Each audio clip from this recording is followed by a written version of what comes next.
유니클로 회장이 최근 니케이 신문과 인터뷰에서 일본은 망한다라고 말해서 화제가 되었습니다.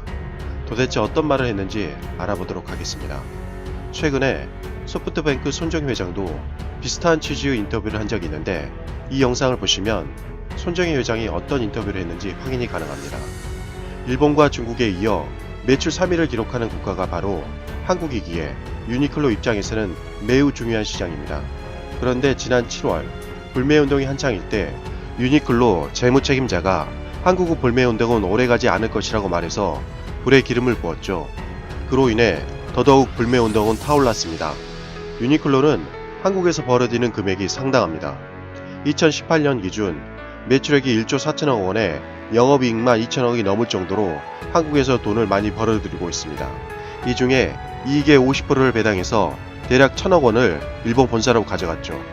한국을 완벽하게 캐시카우 역할로 활용하고 있었던 거죠. 최근에 열기가 식었다는 소식도 들리긴 한데, 유니클로 카드 매출이 70% 급감했다는 소식이 들리는 것을 보면 아직도 불매운동은 뜨겁게 타오르고 있습니다. 유니클로 회장은 포브스가 선정한 일본 최고 부자인데요. 이번 니케이 비즈니스 신문과 인터뷰를 진행했습니다. 인터뷰 당사자의 말에 따르면 유니클로 회장은 일본 현상을 바라보며 격분한 상태로 인터뷰를 진행했다는 전언입니다. 그는 이런 말을 했습니다. 지난 30년간 세계 경제는 빠르게 성장하고 있습니다. 그런데 일본은 최첨단 국가에서 중진국이 되어가고 있는 실정입니다. 저는 일본이 개발도상국이 되지 않을까 걱정입니다. 서점에 가면 일본은 최고다라는 서적밖에 없어서 그것을 보면 기분이 매우 나빠집니다. 일본은 진짜 최고인가? 아닙니다. 최고가 아니기 때문에 정말 문제입니다. 그리고 혐한 시위가 많은데 한국에 반감을 갖는 것은 일본인이 열등해진 결정적인 증거입니다. 그러니 한국의 반일도 이해가 됩니다. 미래에는 사물 인터넷이나 AI가 중요하다고 아무리 강조해도 본격적으로 참여하는 일본 기업은 없습니다. 거기에 국민소득은 늘어나지 않고 여전히 일본 기업은 제조업 중심입니다. 창업자는 사라지고 있고 전부 안전한 길을 택하려고만 합니다. 30년간 성장한 기업은 오래전부터 있었던 기업뿐이고 이제 그런 기업도 은퇴할 일만 남았습니다.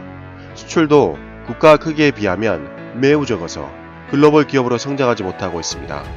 일본은 30년간 쇠락만 하고 있는데 그것을 전혀 눈치채지 못하고 있습니다. 라고 비판을 했습니다. 거기에 덧붙여서 아베 신조에 대해서도 신랄하게 비판을 가했는데요. 아베노믹스가 성공한 측면은 오로지 주가뿐입니다. 주가란 국가에서 돈을 부려서 주식을 매입하면 오르는 것은 당연합니다. 라는 말까지 했습니다. 소프트뱅크 손정희 회장과 유니클로 회장까지 일본에 대한 작심 비판이 쏟아지고 있습니다. 일본 정부를 공개적으로 비판하지 않은 일본 기업 특성상 굉장히 이례적인 상황입니다. 그만큼 일본 기업들이 느끼는 불안감은 커지고 있는 듯합니다. 지금까지 유니클로 회장의 인터뷰에 대해서 알아보았습니다. 이상 가치왕 채널이었습니다. 지금까지 시청해주셔서 대단히 감사합니다. 구독과 추천은 영상을 제작하는데 크나큰 도움이 됩니다.